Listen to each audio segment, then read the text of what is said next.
Andy, thank you for joining me. Well, I would say I've seen all the others saying it's great to be here. I'm terrified to be here. I've seen all the rest of the people you've interviewed. They're amazing. But so are you. And I always say I'm looking forward to the conversation, but I'm really looking forward to this conversation. Partly because we've got to know each other well, and there's all sorts of conversations we're going to bring into filming today. But let's start with, who is Andy Kirk? Yeah, again, I tried to revise this question a little bit. I asked my daughters what on earth would they say. They said, well, just say that you're a Leeds fan and that'll do. And yeah, which I am. I don't know. Who am I? I am someone... Hence the croaky voice. Hence the croaky voice for listeners. I've been celebrating, over-indexing on Leeds United's promotion. Who am I? I am just someone who is desperate to make it count, to make whatever I'm involved in count. So yes, I'm a father, most importantly to 3 fantastic daughters. I'm a husband to an amazing, long-standing, suffering wife. I'm a great supporter of Leeds United. And then in my day job that takes over my life is I'm Chief Executive of the Centre for Social Justice, where we are desperate to make it count for those that are relying on us. We try and take the voices of those most struggling in this country and try and drive ideas towards helping them be all that they're meant to be into government and into wider culture. There's so much passion and purpose in everything you said there. We're aligned so much on a mission basis, and also dads to daughters, right? That's probably why we get on so well. Where has that passion come for trying to make a difference? Was that through your upbringing or early influences? I have no idea. I grew up in Leeds. I kind of had an amazing family, mother and father who just loved me. I think that's one of the key things. I've kind of felt loved into being able to be free and go after stuff in lots of ways. And then I kind of ended up not feeling kind of that content with the normal cycle of life. You get to school, you get shipped to university, whether or not you want to go or not. Little political statement there. You end up thinking about what your next kind of job is, and you're in the rat race of life. And there was always something that slightly wanted to do a bit different, but I can't say I had a grand plan. And then we had a bit of tragedy that hit the family. My father unexpectedly and tragically died, and that, I think, shaped something in me to go and try and help those that had never experienced that kind of love and care of having a mum and a dad like I had in my life. So there's maybe something in that as well. Oh, absolutely. And that took you into charity work, didn't it? Yeah. So I ended up moved further down the M1 away from Leeds, was in Sheffield for a bit, and then ended up in Loughborough, much to my mother's horror. She said that I was starting to lose my accent and drink shandies rather than proper pints, and ended up in and around Loughborough working on a team called Extreme Team that went into estates and worked with the most fantastic kids who were really struggling in different ways, very kind of impoverished. And that led me and a friend to say, let's do something together here. And we set up a charity to try and help a load of the lads and lasses we were meeting on a day-to-day basis, try and kind of release them, realise their potential, of which there was bags of it. And we said, right, we need to get them into jobs. We need to get them to see who they're meant to be. And we created a charity to do just that. Yeah. And that clearly was super passionate, mission driven again, and you could see the impact you were having. But sitting here now, you're the Chief Executive of the Centre for Social Justice. So tell me about the transition there. Well, yeah, I mean, I still don't know what they were doing in employing me, to be honest. The Centre for Social Justice is a think tank that operates in Westminster. It aims to try and kind of take the experiences of those most struggling and learn from them and plot ideas to help change what they're going after. The unique thing about what it does, or what we do, should I say, is it's got a small army of charities across the country, or should I say a large army of small charities across the country, 700 of them, and regional offices that goes and listens to what they're really saying about the poorest in this country. Not what Whitehall says, not what Westminster says, not often what big charity says, but what is actually happening. Underrepresented. Underrepresented, but also not just the problems. I mean, goodness me, we can tell the problems till the time stands still. Actually, what are the ideas? And one of the founding principles of the CSJ was that someone is always solving these problems somewhere. Our job is to just go and find it. So whether we're in Hartlepool, whether we're in Birmingham, whether we're in Bristol or any other place beginning with a B that I can't think of now, we go and listen to what's being solved there, try and bring it back to Westminster and say, just do more of this, invest in this or learn from this in a policy shaping way. So the way I got into it is that I was one of those people doing that in an area in Leicestershire, in Loughborough, in Derbyshire, in Nottinghamshire, the charity grew. And I got in bed with the CSJ, and I kind of loved what they were trying to do, listening to real experts out there, bring it back and get it going proper. I love that. How do you go about finding these people and that are making a difference? What's the team element of that? So there must be researchers, there must be people that are sort of sent out, if you like, to find these people. Yeah, well, we've kind of split our employee with our organisational dynamics, but we've got the CSJ Foundation now, which has got regional offices all across the country. Now, regional offices, probably quite a kind of dramatic way to describe it. We've got a person in a region with a car and sometimes a dog, whose job it is to go out and find the best thing that no one's seen. In this country, 84% of giving goes to 4% of the charities. We're trying to burst that bubble because often the best stuff is going on locally and no one knows about it. So we've got regional guys, very simply an infrastructure, who go out and listen, find the best social entrepreneurs, find the game changers that are out there. They kind of bring it together, and we then kind of find ways to gather their evidence, gather what they're saying, gather their ideas, and we feed that into the CSJ mothership, so to speak, the policy making machine. And from there we create papers and ideas, and we lobby government to try and enact them. So let's take the recent Lost Boys report. Phenomenal. It's the almost zeitgeist timing with Sir Gareth Southgate's Dimbleby Talk and Adolescence, the Netflix fiction series. But ultimately, it's got everyone talking about a clear problem with young boys not feeling included and lacking confidence, and the actual impact that's having on parents, not the connecting to their own children and to boys in society. So you put that together, you give the data and the stats, and you put that out there. What's next? What follows that? Well, let me say where that came from first, because that is such a good example. You're such a good host finding those examples, but a great example of something that worked really well. Our small charities for ages were saying, why is no one talking about boys? The biggest issue we're seeing coming through in the employment charities that we have, the education charities, where kids are out of school in record numbers, absent from school in record numbers, were coming to us saying we've got a problem with boys. Every time we hear the politicians talk about it, or big new strategies, the strategies for women and girls. Quite rightly, I've got 3 daughters, I'll get mullered if I get home and say that's not important. It totally is. But where is the stuff for boys? And our small charities are the ones telling us that in lots of ways. We listened to them, we heard it from enough people, we said we should look into this. So what we decided to do was bring all of the data, let's crunch numbers and genuinely put it out there for conversation about what is happening to our boys. And that was on behalf of these 700 small charities that we feel that we try and work for. So that's how it kind of started from our kind of point of view. And then absolutely Gareth is amazing, did this amazing speech on it. And then Adolescence came to town. So it kind of kept the momentum. We'd like to claim all of it, but we can't possibly. No, but crucially, Gareth came to you before he did the talk because he knew you had the information. So he can actually factually base his powerful talk on information that you collected. Well, that was quite good. Yeah, we worked with lots of different people, and Lawrence Delalio was kind enough to kind of make the introduction. It was quite funny because I've been mistaken for Gareth Southgate in certain smoking areas of pubs in my history, so it's quite nice working with my doppelganger. But he's gone out and kind of driven it forward in that way, and we did very little in reality other than kind of offered up what we were learning, and he went and actually was very brave in some of the things we were saying in that way. So that has just been fantastic. But as ever, the job, you ask about the kind of impact, it's been great to open up a conversation, and I can't tell you the amount of letters that we've had and all that, for people saying thank you. But for us, we're not interested in just creating a conversation, it's about impact. The whole organisation, I get analysed kind of every quarter. I go to my board on how much impact, legislative change or policy change, have we made as an organisation. That's what we're about in that way.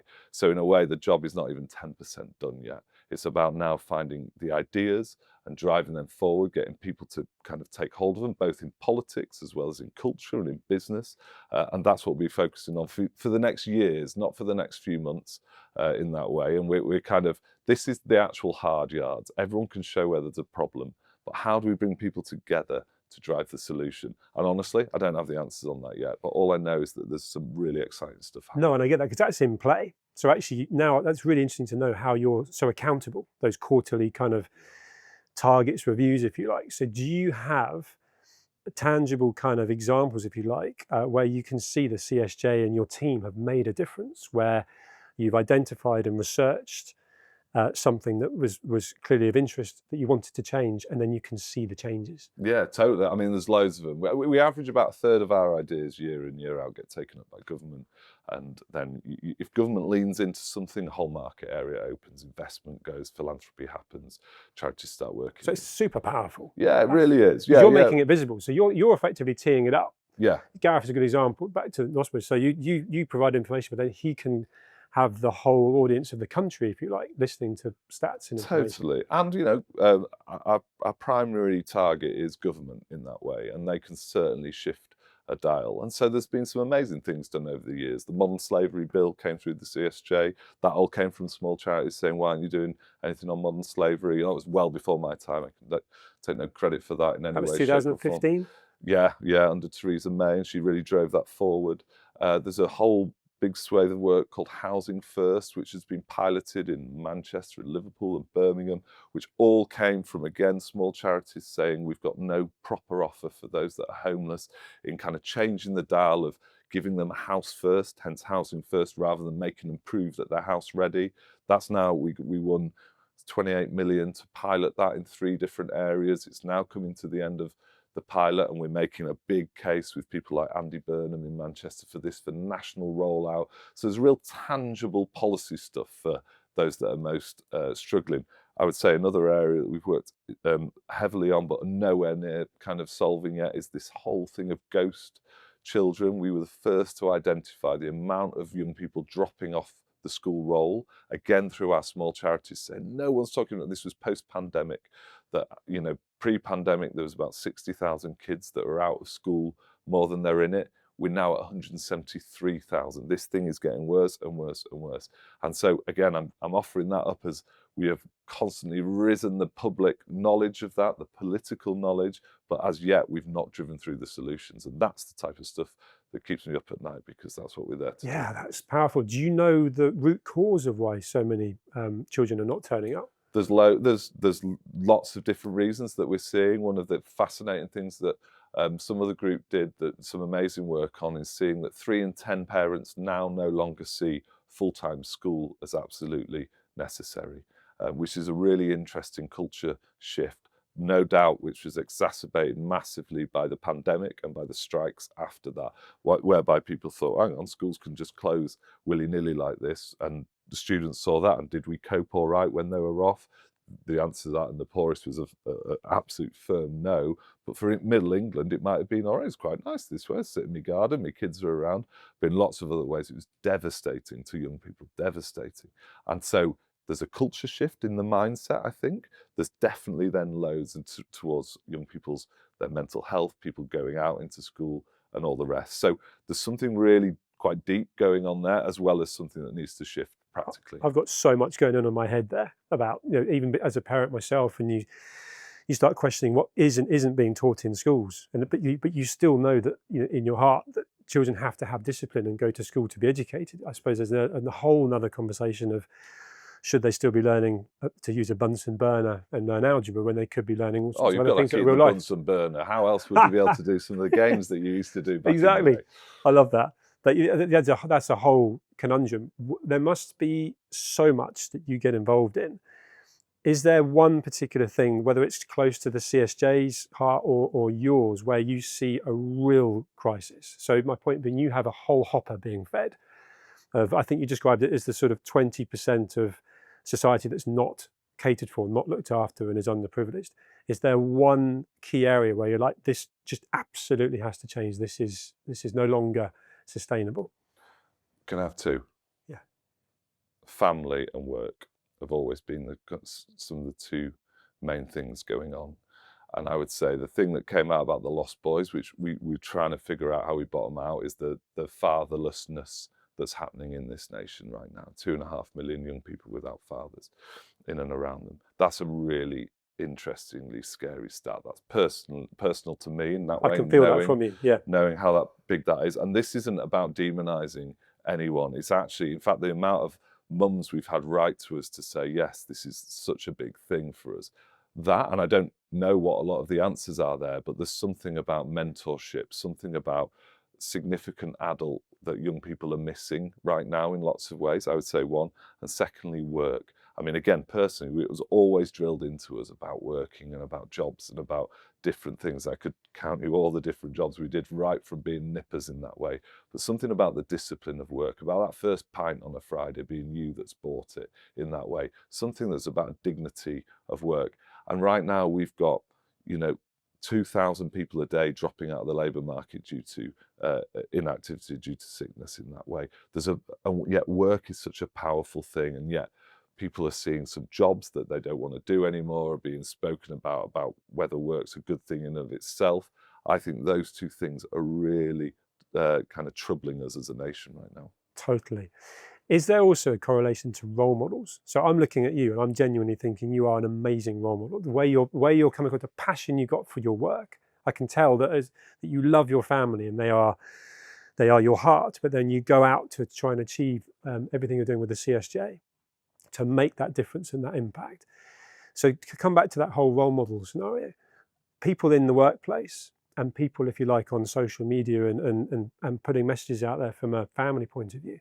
Has that all gone wrong? Because we've had Andrew Tate over the last few years creating a culture where he's putting out an awful message in a very cool way that's influenced the boys.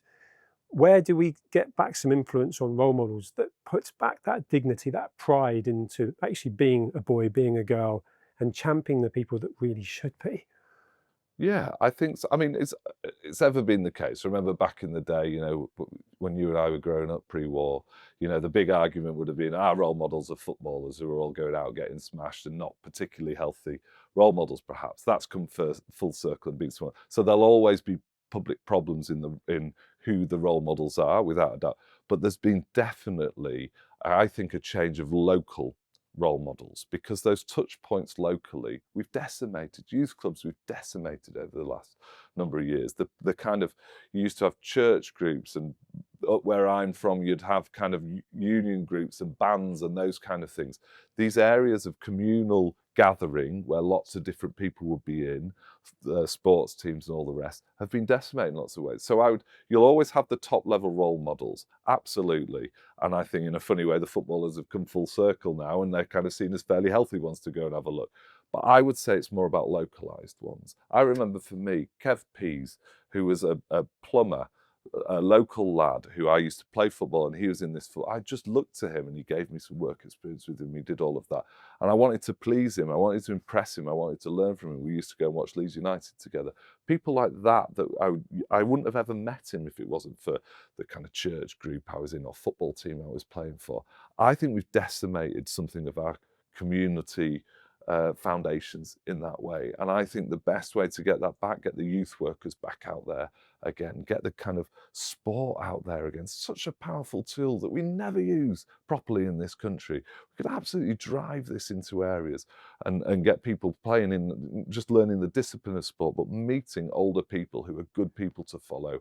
So I totally believe in role models, but I think it's local role models we need. Real life, real people. Proper people. And I know that we were talking about some awards that you have in October, and you go out of your way to try and find the sort of trailblazing, mission-led entrepreneurs that are making a positive social impact, and you've never heard of them. Totally. Role models. Role models. And do you know what? This is one of the best things we do, totally and utterly. It's how I got involved in the CSJ, and it's been running for 20 years. When it was founded by Ian Duncan Smith, the whole central point of it was to go and find the people that are solving problems and go to small charities, the kind of little platoons that are out there. Every year we find the best ones that we've seen across that year. We do a whole judging process and we take them down to Westminster. I remember it well. I put on my pinstripe suit and a splash of Brut Aquatonic, and you get onto the main stage and we give them some money, we listen to their story, we have the good and great gathered there from the political media and a few decent celebrities there, and we say these are the heroes. And do you know what it does? It finds role models, absolutely, but also instills hope. Do you know what? Someone is solving these problems somewhere. Every time you turn on the blooming radio, or if you still turn on the radio, it's all about the that's there, of which there's a lot. But I tell you what, there's a lot more hope out there, and it's found in these little guys. And these guys that have never put their head up because they're in Blackpool running youth centres, or they're in Newcastle working on a football project. We go and find them and we try and lift them up. This is awesome. And you, again, that energy coming from you is so strong, the passion. And I've met a lot of your team as well, and I've felt that. In context of social media, there's an element there that can be used as a force for good, or it can be a very destructive energy, if you like, and can give the wrong information to people that then sort of doom scroll addictive algorithms. Is there anything the CSJ is doing there to try and research and help? Because that's a massive conversation among parents, colleagues. Yeah. Just wonder where that sits. Yeah, huge. We did a huge report on mental health, interestingly, and the mobile phone things comes up massively about, and social media in that sphere, actually, about how significant that is to young people.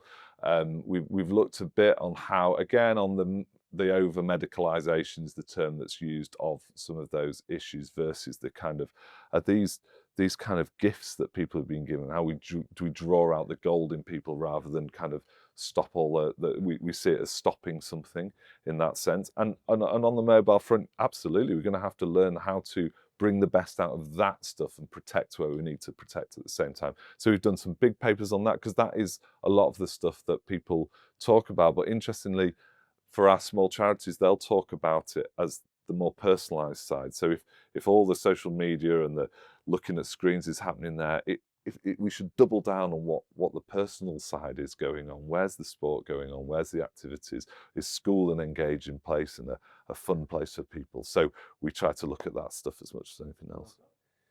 Are there any kind of blockages or challenges that you've got? Because it feels like you've got the support of the government, and you have that reach into different pockets where you need to, and then you're going out and hunting the opportunities that need addressing. And so, is there any blockages where, for example, you have any resistance from governing bodies or companies, if you like, giving information, and why? Yeah, well, I was very kindly saying we have the support of government. We wish we had more support. There's two things in this world that you don't want to know how they're made. One is sausages and one is laws. And half the time we're trying to help make these laws, and it's just carnage all over the place because it's politics and it's policy.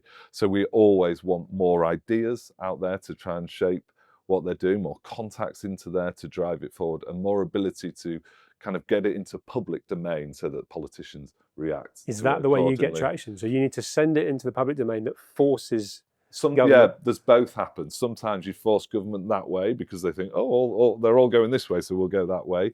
Other times you're working behind the scenes and say, hey, you need to do this for whatever reason. So we do it both kind of. That's fascinating, isn't it? Because there's certain times where I guess you make enough noise, they can't ignore it. There's other times where you're like, we don't even want them. It's not going to look good on you if there's a load of noise here when we need to change this now. Totally. And actually, often that's what I would say as well. Some people will do campaigns in order to be seen that they are doing campaigns, when actually the most impactful thing you can do is work with someone behind the scenes. And don't get me wrong, every now and again we press the button to make a big story because you need to shift something and get people thinking a different way. But that's not all the time that we do it. Try and work with people, try and alongside people in that sense. So yeah, we'll do both. Talking about Andy, yourself, so humanizing you, you've got an amazing team, you've got your family, but you have clearly got huge energy for this. What do you do to get away from clearly a very consuming role where you're getting a huge amount of information as well and you're trying to make that impact? What do you do to make time for yourself? I go and watch Leeds United and normally bang my head against a brick wall. Hence you buzzing right now. Yeah, you're literally beaming. I've never been so happy. No, I do, yeah. I don't know. It doesn't stop in you. Of course you need to look after yourself, but it doesn't stop. You asked me at the start, who I am. I want to make it count. So I find the minute you stop, the minute the best ideas come as well, interestingly. And so it's always on, because this is more than just a 9-to-5 job. It's far more than that. And that's for all of us. We employ people at the CSJ who often have gone and lived a real life and done interesting things, because it drives you a bit further and a bit deeper in that way. But for me, yeah, it's going out and spending time at the local Whistler pub with great play park. It's watching my girls do what they do, and it's watching Leeds. Brings it back to family and community, which is actually that what you're trying to influence for the better, and that's also what really helps shape you. So you're clearly on a journey. I don't feel like there's necessarily a destination that you want to get to, but are there anything that you would love, is there anything you'd like to achieve or make happen or influence for the better whilst you're the chief exec of the CSJ? Of course, there's 100 policy areas I want to change. I want to see more people out there working in good jobs and finding themselves that way. I want to see more families strong. I could reel off countless policy areas genuinely, and they'll always incrementally change lives. There won't ever be a kind of silver bullet that changes everything. If there's something that I would love to see shift massively, it's how people see the small voluntary sector. I honestly think if we get that infrastructure right, it can change a whole host of things. And how we find localized, we engineer localized support to go into kind of meaningful things. The big boys dominate everything on PR, on comms, therefore on finance. And I'm not saying they're not doing a good job. I'm not. There's some really interesting. But I think people that you know, people that I know who are looking to give away money to use their brands or use their companies, I want to try and link them to the stuff that never gets a look in. And that's what I'd love to see shift. How can anyone watching or listening that's now wanting to get involved and help, what can they do? Firstly, I'd say that I realise how hard it is for people to know what is going on around them. But I would say first thing they can do is just stop and if they want to do something, have a little think about what might be more localized versus what's kind of the well-worn path. And that's where we can genuinely come in and help. If they want to give money to a cause, we can help find them some really localized causes, somewhere where they grew up or they have an affinity to, or some causes that are way off the beaten track, where their pennies will go a lot further than if it's into a big infrastructure. You know, I used the stat before that 84% of giving goes to just 4% of the causes. Why? Because it's easy in that way. Well, we can do the hard work in finding them local groups and local areas. And so come and see us, and we'd love to help them in that sense. That's brilliant. And if someone's watching or listening and is in a position where they can contribute, they want to be able to help support you financially, what's the process? What can they do? Well, again, you can go on our website, we can get in contact and we can talk to them. Again, lots of people are often looking for really cool stuff to find, and we've got them in their droves. We've got great people where we can create lists and ideas and do visits and all the rest, as much or as little as people want, and try and connect them with people that are crying out for not just money, by the way, not just wallets, but their ideas. People have often made money because they're bright and they're brilliant. And half the time I'm wanting to learn from those kind of extraordinary people and to help shape the way an organization runs. So we love to connect people's wallets to people, but their brains as well. Inspirational. I told you I was looking forward to this conversation. I don't want it to end, but it's a pleasure to talk with them. What you're doing is just so important. Andy, thank you. Thank you.